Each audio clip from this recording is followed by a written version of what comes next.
you. Thank you so very much. What an honor. Thank you. Thank you very much. Have a seat. Oh, I so appreciate this opportunity. Thank you so much, Reagan Ranch Center and Young America's Foundation, for allowing me this honor to get to share with you in this celebration of Ronald Reagan's centennial. I can't tell you how really humbling this is for my family and for me to get to be here. And today out at the ranch, it was simply overwhelming and inspiring to get to be there riding horses.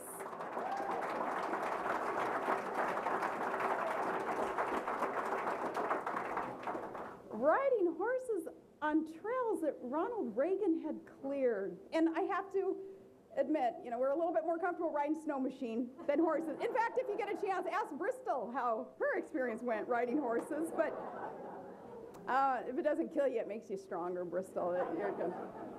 It was overwhelming, though, and to know the work that Ronald Reagan had put into that ranch as he had loved and cherished that land, those wide open spaces. There we were, riding horses along the trails that he had cleared and feeling the breeze in my face and being able to feel that warm southern air overhead.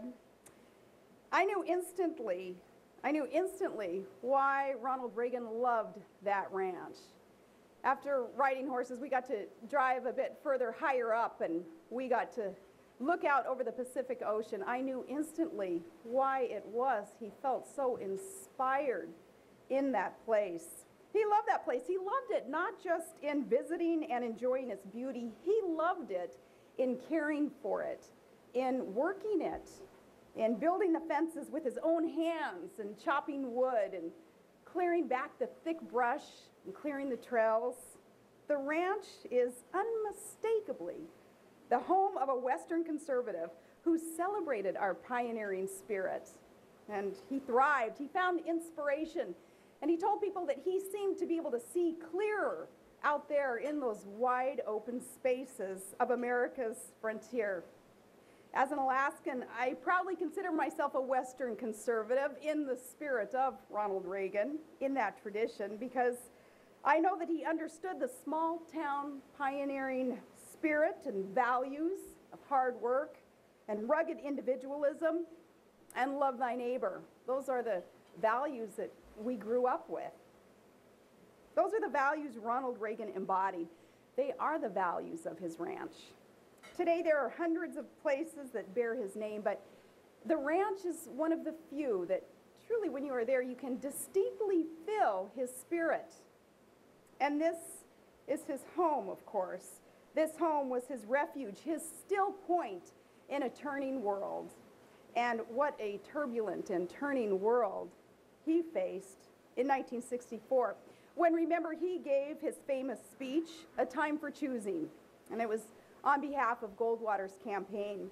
That speech, which eventually came to be known simply as the speech, it gave birth to the Reagan Revolution, because it was more than just a campaign address. It was a call to action against a fundamental threat to freedom. It was given by a former Democrat who had been former union leader who had left his party because his party had left him. Reagan saw the dangers in LBJ's Great Society. He refused to sit down and be silent as our liberties were eroded by an out-of-control, centralized government that overtaxed and overreached in utter disregard of constitutional limits. He saw our nation at a critical turning point. We could choose one direction or the other: socialism or freedom and free markets, collectivism or individualism. In his words, we could choose the swamp or the stars. Not a typical jovial speech of Reagan's that he gave that day. Remember, we got so used to before and certainly after hearing more of the chipper, gipper. We'd hear more of his jokes and more of the humor that he was so known for, but not that day, because the vision that he laid out for us, he outlined this vision that was quite stark. It was more somber than normal, because that vision that was so stark, it was based on the fact that, see, unlike others, Reagan seemed to be able to look out over the horizon and see what unsound policies of big government expansionism, and a foreign policy of Soviet appeasement, where that would ultimately end, and that was in decline and defeat. He wanted to know then if Americans still had the courage and the will to not only endure, but to arise and succeed and soar. So he asked us candidly and soberly that day. He asked us whether we still believed in our capacity for self-government, or whether we abandoned the American Revolution and confessed that a little intellectual elite in a far distant capital can plan our lives for us better than we can for ourselves. Those were strong words, and the country as a whole wasn't quite ready to hear them. But his message did catch on slowly. He was mocked, and he was ridiculed and criticized. He put up with so much, and he was able to handle that criticism, though. I talked to some of his former colleagues, his friends today, about how did he handle that criticism that came his way. And, you know, they said, oh, he let that criticism just kind of roll off his back like a duck with water off his back. But not when it came to Nancy. He said, don't touch my Nancy. Great respect for that.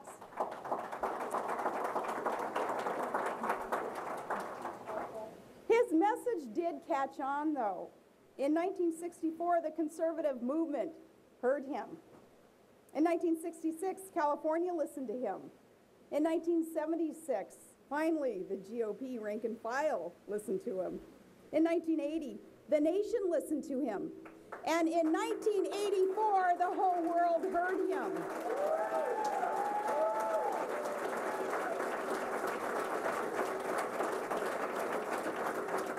So by the time he left office, Ronald Reagan had effectively defeated the expansionist ideology of the Great Society. And remember, Bill Clinton gave his eulogy sometime later when he declared that the era of big government was over.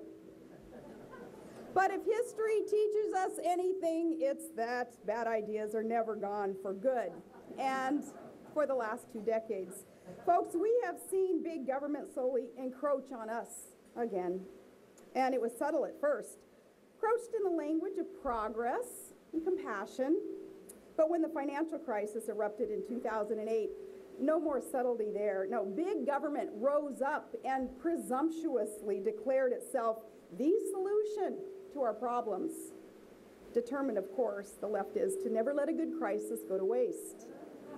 And 2 years later, look around, we see the results, and it's staggering. A devastating $14 trillion national debt, a $1.5 trillion deficit, a mind-boggling 84% increase in federal spending, a dangerous 17% real unemployment rate, and a heartbreaking 2.9 million home foreclosures just last year alone. That is staggering. The past 2 years, Americans learned to appreciate like never before the meaning of Reagan's famous line. Remember, he said the 9 most frightening words in the English language are, I'm from the government and I'm here to help.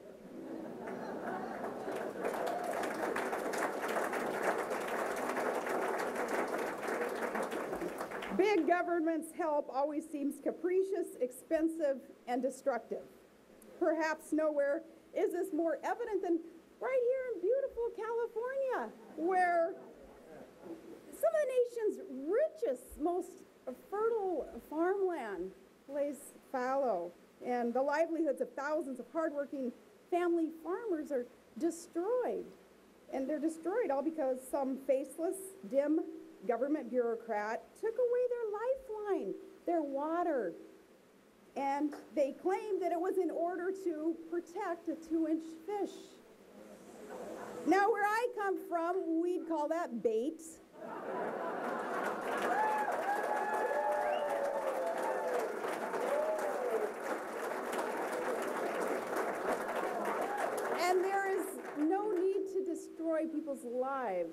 over that bait. If President Reagan were alive today to see what's happening to his beloved Golden State, the hills of the Central Valley would echo with his outrage. Now, nationally, for many of us today, that outrage, that moment of outrage, it came with the passage of Obamacare.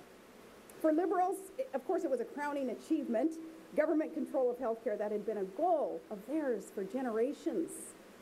They stopped at nothing to get it passed, not even the Constitution.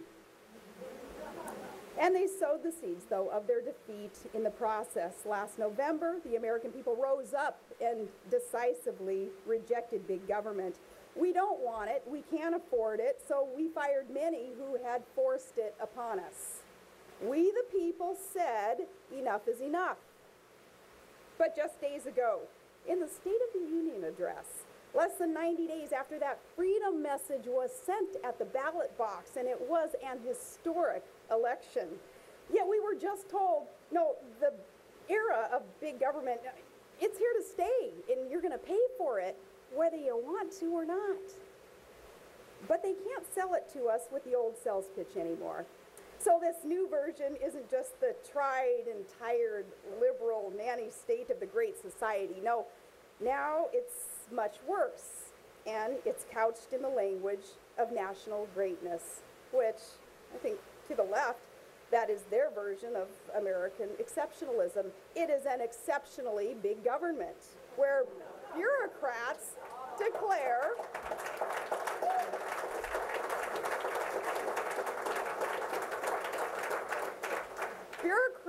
would declare that we shall be great and innovative and competitive, but not by individual initiative anymore. No, it's by government decree. It's the same old tax and spend policies, or rather, no, it's borrow and spend and then tax the job creators. But we'll no longer call it government spending. For a while, they called it stimulus. But that didn't work because clearly it didn't stimulate anything but a Tea Party. So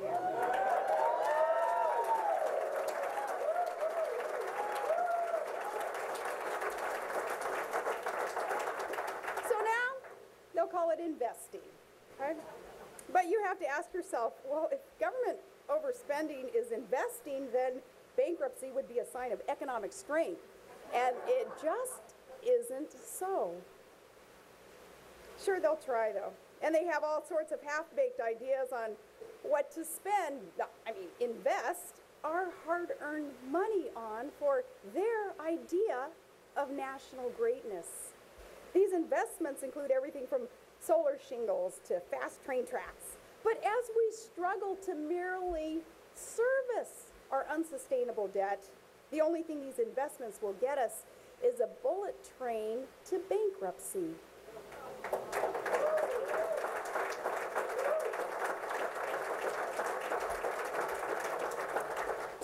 It is so odd that the answer to our problems is green energy. It plays a curiously big part in these investments. Now, green energy sound ideas there I'm fine with, we should all be fine with. I'm in favor of a sound all of the above approach to energy independence. But all of the above means conventional sources of energy, the kind, that we actually use today reliably to fuel our economy. Our own oil, for one.